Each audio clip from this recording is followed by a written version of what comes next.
શું તમે એવું ઈચ્છો છો કે તમારા ઘરના સભ્ય તમારી યારે કઈ બોલે જ નહીં? તો વાત બહુ સરળ છે.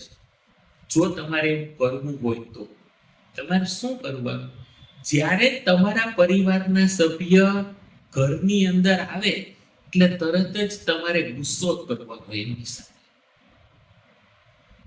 થોડો સમય એવો પસાર થશે કે તમારા ઘરના સભ્ય તમારી સાથે વાત કરતા બંધ થઈ જશે.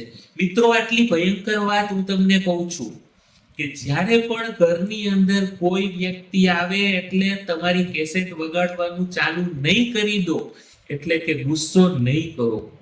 ગુસ્સો ક્યારે નહીં કરવાનો? જ્યારે કોઈ ઘરની અંદર પ્રવેશ કરે છે ત્યારે એને શ્વાસ લેવા દેવાનો. 5-10 મિનિટ એને પોતાની દુનિયામાં બેસવા માટેની તક આપવાની. પછી જે કહેવું એ કહી શકાય છે.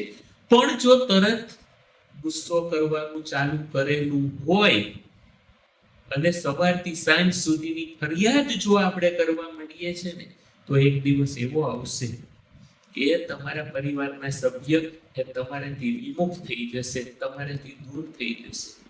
અને પછી તમે ગમે એટલો પ્રયત્ન કરશો ને તો એમને પાછા વળવા મુશ્કેલ છે.